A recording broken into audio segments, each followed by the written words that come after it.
This week on STC, we await the latest iPhone software update. It has some very interesting new features. The smart devices in your home are a serious threat, but new laws may or may not be about to fix that. And Apple versus Google has just taken another surprising twist. So it's been a really big couple of weeks for privacy, security. Lots of different things have been happening since we last recorded, haven't they? One of the most interesting things is Apple suing NSO Group. So what's been going on there, Zach? You've been looking into this, haven't you? We all know about NSO and Pegasus, and clearly Apple is treading where Facebook has been before and still is, right? And is continuing with its own action. I think the interesting part of the story for the billion plus iPhone users out there is Apple's change of approach. So we were highly critical of Apple in the summer when the iMessage exploits were making headlines and Apple was kind of not saying very much.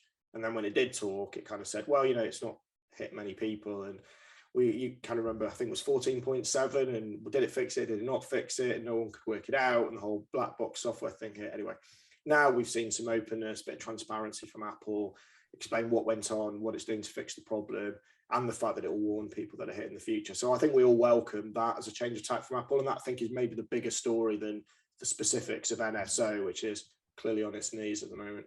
Yeah, the reporting, the warning of users interested me because this is something that Google have been doing for a while with their advanced security program for journalists, politicians, those people who are more likely to be attacked. They've been warning those users of state-sponsored attacks on them for a while now, for months and months and months.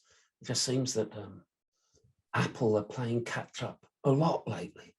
Yeah, I think that's right. And it's interesting, isn't it? Because Google has offered the kind of the advanced protection stuff in Android for some time now, and has kind of been talking a lot about that even recently. And Apple hasn't had any of that in the past. And what we've seen, Apple's kind of played the whole safety, security, privacy thing across the patch. But maybe this is the start of an interesting aspect for Apple where it can follow Google. So there are clearly journalists, dissidents, people in certain territories that might be targeted by more sophisticated attacks. Is there going to be an additional layer of security you can add to your iPhone?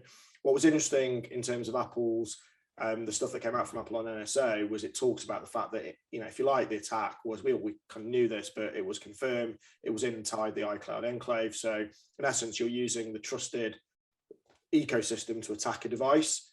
So there are weaknesses within the software, and having everything is from the same organization, and Apple obviously has to do something about that now. Yeah, absolutely. The other thing that's quite interesting about this, though, is how good it looks for Apple. And obviously there is a bit of PR in this, isn't there? This press release went up on Apple's website about them suing NSO. That is quite unusual. It hasn't happened for quite a few years, actually, that they've actually put a press release out to say exactly what they're doing. It's kind of very topical at the moment in the US, isn't it? Because the Biden administration is, talking a lot about this. I mean, look, if you put the NSO thing to one side, clearly Facebook and Apple are both after NSO now, and that has weakened NSO.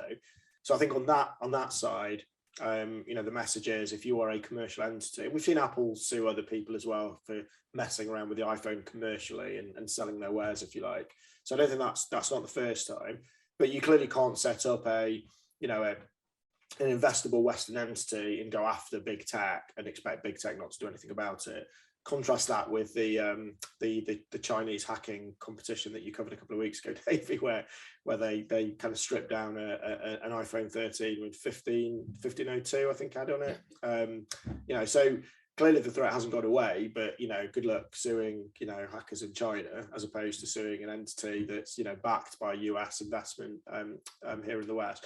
But yeah, the other thing, I guess, which is slightly wryly, Kate, even if you read the lawsuit reads like a press release. I don't know if you read it, but it's literally like, iPhones are safer and here's all the reasons, and Androids are more dangerous and here's all the reasons. This is everything we're doing. And, you read a bunch of lawsuits. It's quite unusual to see one that is quite as PR glitzy as Apple's lawsuit against NSO. And they're very good at this, aren't they? They're very good at purveying themselves as the company of security and privacy. And we've got to remember they're not perfect. They are better, actually, in terms of, what you get. And obviously what they're saying and how they're protecting the OS than Google. But at the end of the day, there are issues in terms of them patching things and being transparent and open about it. We do know security researchers have complained about how easy it is to get Apple to respond to them and then to actually fix these vulnerabilities, because, you know, Apple's taken quite a long time to fix things and to credit people with them a lot of the time. Yeah, so that's a good point possibly to bring up. When's the next update coming for iOS, Kate? And what's it likely to bring with it? Yeah, very good point. iOS 15.2 is on its way. We're expecting it within the next week or two. So late November, they did say late November, early December. At the moment, we're recording at the end of November.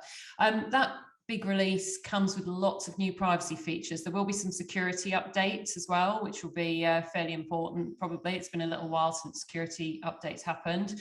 But on top of that, we've also got 3 privacy features that are particularly interesting.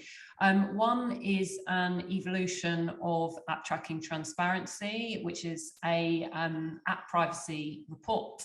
So basically we can see what's happening with the apps that we're using and the permissions that they're accessing. So that's going to be really good. There's also something that is telling us when AirTags are tracking us. So basically we can actually see where any item may actually have been planted on us or tracking us, which is good update for kind of the anti-stalking side of things. And Apple has actually come under a lot of criticism for AirTags and whether, you know, they could be a danger to people, and maybe hasn't really addressed the privacy implications. Is that likely to be an immediate notification that you're being tracked? Before it was a delay, wasn't there before? Exactly. So that's the change we're seeing in 15.2, is that you will actually be able to see that very transparently and obviously if something is tracking you in there. So that's a change that Apple has made, I think, in response to a few complaints from people as well. The last update, and one of the best in my opinion, we talked about this before, is Hide My Email can actually be done directly from your mail app on your iPhone now. So you can hide your email address when you're emailing anybody, pretty much, by going to the BCC field and just doing it directly from there. So it's really exciting stuff and coming soon. So this is, I mean, the Hide My Email thing is interesting, isn't it? Because it's the latest Apple versus Google. You know, Apple makes a change, shows Google out. We've seen private relay and the whole Safari eradicating tracking cookies, which puts Chrome in a bad light. We've seen the Apple Maps versus Google Maps. We've seen iCloud Photos versus Google Photos. So we've seen a whole raft of privacy enhancements that have come from Apple that highlight the way in which Google doesn't appear to have users' privacy as its first, second, third, fourth, fifth, sixth, or maybe seventh priority, unsurprisingly, because, you know, follow the money. But I guess one of the things we've seen in the last few days is the tables being turned somewhat. So where Apple's weak is the fact that if you live within Apple's bubble, then it's all good. But if you step outside of that bubble and you start communicating and sharing with other people, then some of those privacy enhancements fall away. And one, or probably the most obvious example of that is iMessage, where you can only secure message people that also have iMessage, which means they have to be on an iPhone or another Apple device. It won't work. There's no, you know, web services or you know, apps to run an Android or anything like that. Google has been poking a little bit at this recently because it's obviously taken control of RCS and kind of SMS v2, which is a bit of a damp squib because it only works on Android because Apple's not playing. So you can see where this goes. And now Google has started to play around with, can it give users some of the iMessage experience on Android? So it's interpreting the kind of the likes, dislikes, you know, thumbs up, smiley face, emoticon kind of responses that people can put on messages, and trying to show them in its RCS client, if you like. And again, I think what this is highlighting is that it's a great area where Apple doesn't have users' interest at heart. It should absolutely open up iMessage. Else that needs to be sorted out in 2021, although it's coming up for 2022 now, and it will be 2022 before this comes into play. Smart devices, internet connected devices, and the security sinkhole that they've become. And one government, the UK government, is set to be bringing a law in that hopes to try and close this sinkhole down a bit. and that's the Product Security and Telecommunications Infrastructure Bill, which isn't law as of yet, but it has now been read through in Parliament, and as soon as parliamentary time allows, it will become law and ask for royal assent from the Queen. So I've been looking at that this week and what it involves and what's left out. So the big issue for IoT devices is passwords, isn't it? One of. And amongst the measures being introduced here will be the banning by law of weak default factory loaded passwords on internet connected devices. Instead, they are going to have to be both unique and not resettable to a universal default, which is brilliant, and it sounds quite progressive. But you've got to remember that California passed a law banning default passwords on internet connected devices 3 years ago now. So, but there are other things as well, and the two other things that this UK law will bring in are the declaration of a minimum period of security updates. And if there are to be no security updates, so no patching, that also needs to be declared. And then the disclosure of security vulnerabilities will need to be done transparently. It's interesting. I mean, anything to plug security gaps in IoT is welcome. And a couple of years ago, the FBI came out and their advice was, if you're going to run smart devices at home, you've got to run them on a shadow network. Most modern routers will allow you to do that. I reckon we could probably fit on this Zoom call the people globally who've done that. I think that's about how well that advice landed. But maybe we are starting to get to a place where it becomes more, when you set your router up, it's not hidden in, level 3 of the settings. It's just right. You set up 2 networks. You set up your IoT network, and it's called your IoT network or your smart device network. And you set up your main network, and you are just told in your apps that now run on modern routers and mesh networks to just put all of your smart devices onto your IoT network. So at least, there are clearly spyware style vulnerabilities, but it can't jump to the primary network where your data can be accessed. Yeah, it's building things in from the start, isn't it? Because people are building great new products, but they're not building them with security in at all. And then they're being put in people's homes. They're not secure. I mean, we all kind of rely on IoT devices now, don't we? As much as I've always tried to avoid them as much as possible. Home security systems, for example, it's so convenient. It's so much easier. You can control them from your phone, but they are a security risk. But again, it's that definition of what's a Internet of Things now, I think, has become a bit passé. Everything's internet connected. Yeah. So something that I don't think is covered by this legislation are printers. They'll fall into the same hole as laptops and desktops. Yet F-Secure researchers this week have found another problem affecting printers, not a Windows problem for a change. The printer spooler print nightmare thing has been patched. But what they're referring to as printing shells with a Z impacts more than 150 HP products.